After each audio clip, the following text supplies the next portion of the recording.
शराइत में सबसे पहली शर्त अल्लाह सुब्हानहू व तआला के हुजूर आपने हलाल कमाना है, हलाल खाना है, हलाल पहनना है। क्यों? सरवर कौनैन ने फरमाया अल कासिबो हबीबुल्लाह, मेहनती अल्लाह का दोस्त है, और आपने मेहनत करनी है। और दूसरी एक हदीस पाक में सरवर कौनैन ने फरमाया जो शख्स हराम का एक लुकमा खाता है तो 40 दिन तक उसकी कोई इबादत कबूल नहीं होती, ना नमाज कबूल होती है, ना उसकी और कोई इबादत कबूल होती है। तो मुअज़्ज़ज़ समीन किराम, अगर आपने हराम खा लिया तो फिर आपकी इबादत कबूल नहीं होंगी, तो वज़ाइफ कहाँ से असर करेंगे? तो वज़ाइफ के मुअस्सर होने के लिए पहली शर्त हलाल कमाना, हलाल खाना, हलाल पीना और हलाल पहनना है। तो इसलिए आपने पहली शर्त पर अमल करते हुए हलाल कमाना है, हलाल खाना है और हलाल पहनना है। दूसरी शर्त, आपने नमाज की पाबंदी करनी है। क्यों? अल्लाह का ऐलान है कुरान पाक के अंदर, वमन आरद अन ज़िक्री फ़इन्न लहू मईशतन ज़न्का, जो मेरे सामने झुकने से इराज करेगा, जो मेरी याद से गाफिल होगा, जो मुझे याद नहीं करेगा, कुरान की तिलावत नहीं करेगा, नमाज नहीं पढ़ेगा, फरमाया फ़इन्न लहू मईशतन ज़न्का, मैं उसकी मईशत को तबाह बर्बाद करके रख दूंगा। तो जब अल्लाह किसी की मईशत को तबाह बर्बाद कर दें तो कोई है जो उसकी मईशत को सही कर सके? तो इसलिए मुअज़्ज़ज़ सामीन किराम, आपने ये पांचों नमाजें लाजमी पढ़नी है। हाँ, आगे पीछे हो जाएं तो खैर, लेकिन वक्त पे पढ़ने की कोशिश करनी चाहिए। तीसरी शर्त, आपने अकेले में, तन्हाई में, ऐसी जगह में आपने अमल करना है जहाँ कोई आपको डिस्टर्ब न करे, डिस्टर्बिंग क्रिएट न करे। क्यों? जब डिस्टर्ब होंगे फिर वजीफ़े की तरफ ध्यान नहीं रहेगा, जब ध्यान नहीं रहेगा तो फिर मुअज़्ज़ज़ समीन किराम कैसे वो वजीफ़ा कबूल होगा? लिहाजा वजीफ़ा करते वक्त जिस मुश्किल के लिए, जिस बीमारी के लिए, जिस तकलीफ़ के लिए, जिस चीज़ के लिए आप वजीफ़ा कर रहे हैं, उस चीज़ को, उस बीमारी को, उस मुश्किल को, उस तकलीफ़ को आपने सामने रखना है और उसको जहन में रख कर फिर आपने अमल करना है। इंशाअल्लाह ये अमल आपके लिए आखिरी अमल साबित होगा। आपकी तकलीफ़ें दूर हो जाएंगी, आपकी मुसीबतें ख़त्म हो जाएंगी। हर तरह की तकलीफ़ से निजात के लिए आपने इस तरीके को अपनाना है। ये 3 शराइत हैं, इन पे लाजमी अमल कीजिएगा।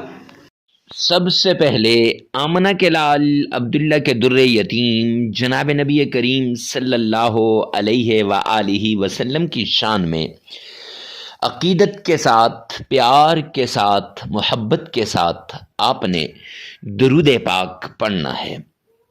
ये दुरूद पाक आपने इस तरीके से पढ़ना है गोया आप रोज़े रसूल के सामने खड़े हैं, और ये दुरूद पाक आपने इस तरीके से पढ़ना है गोया महबूब किबरिया आमना के लाल अब्दुल्ला के दुर्रे यतीम जनाब नबी करीम सल्लल्लाहु अलैहि व आलिहि वसल्लम के रोज़े की जालियों को थाम के खड़े हैं। मुअज़्ज़ज़ समीन किराम, शबे मेराज में अगर आप दुरूद पाक का विर्द ही करें तो सारी मुश्किलात को दूर करने के लिए ये काफ़ी है। आपकी हर मुश्किल, हर तकलीफ़, हर मुसीबत इस दुरूद पाक से दूर हो जाएगी। शबे मेराज हो या शबे बारात हो, रमज़ान हो या शाबान हो या रजब हो, कोई भी महीना हो, जब आप दुरूद पाक को अक़ीदत के साथ, एहतराम के साथ, मोहब्बत के साथ पढ़ते हैं तो ये दुरूद पाक आपको ज़रूर फ़ायदा देता है। तो आपने सबसे पहले 3 मरतबा पढ़ना है। अरे मुफ्ती साहब, ये 3 मरतबा ही क्यों, 3 मरतबा से ज़्यादा क्यों नहीं? तो जामिया तिर्मिज़ी जिल्द 2 की रिवायत है, हबीब किबरिया جناب نبی کریم صلی اللہ علیہ وآلہ وسلم نے فرمایا جو شخص 3 مرتبہ درود پاک پڑھتا ہے وہ اللہ سبحانہ و تعالی کی ذمہ داری میں آ جاتا ہے۔ گویا آپ اللہ سبحانہ و تعالی کی ذمہ داری میں آ جائیں گے، اور جب بندہ اللہ کی ذمہ داری میں آ جاتا ہے تو پھر بندے کے سارے کام خود ہو جاتے ہیں، اللہ کریم ان کے کاموں کو خود کرتے ہیں۔ معزز سامعین کرام، تو جب آپ نے یہ درود پاک پڑھنا ہے، اب پڑھنا کتنا ہے، کتنی بار پڑھنا ہے، کون سا درود پاک پڑھنا ہے اور کیسے پڑھنا ہے؟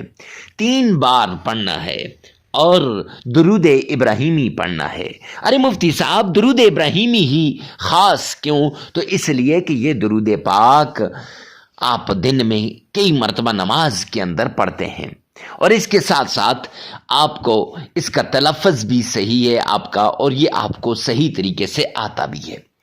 اور 3 مرتبہ پڑھنے کے بعد درود ابراہیمی پڑھنے کے بعد پڑھنا کیسے ہے؟ آئیے میرے ساتھ ایک مرتبہ غور سے سنیے گا۔ اللہم صلی علی محمد وعلی آل محمد کما صلیت علی ابراہیم وعلى آل إبراهيم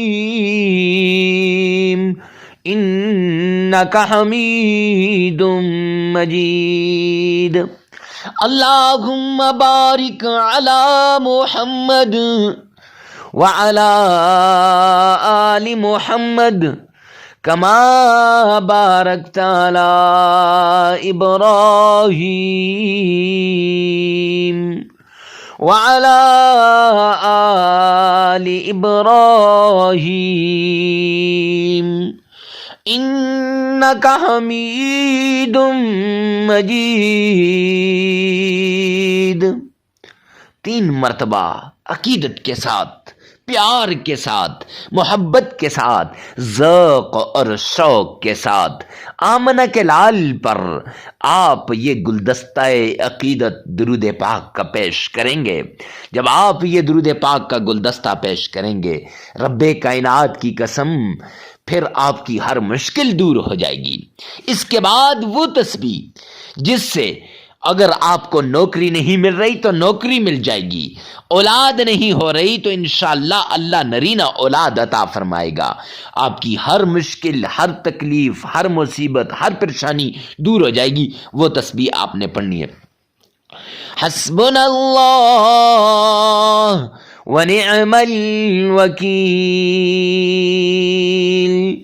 یہ تسبیح آپ نے 313 مرتبہ پڑھنی ہے، 313 مرتبہ آپ نے پڑھنی ہے۔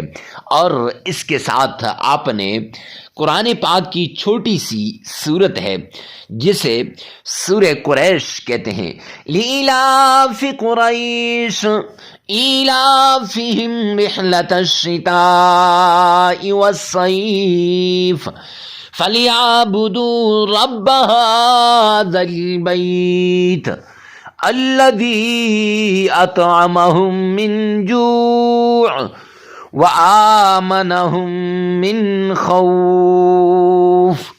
یہ سورت آپ نے 21 ٹائم صرف 21 مرتبہ پڑھ کر سینے پر پھونک مار دینی ہے، اور پھر اس کے بعد اللہ سبحانہ و تعالی کا پیارا نام یا کریم یا اللہ، یا کریم یا اللہ، یہ آپ نے 1001 مرتبہ پڑھ لینا ہے۔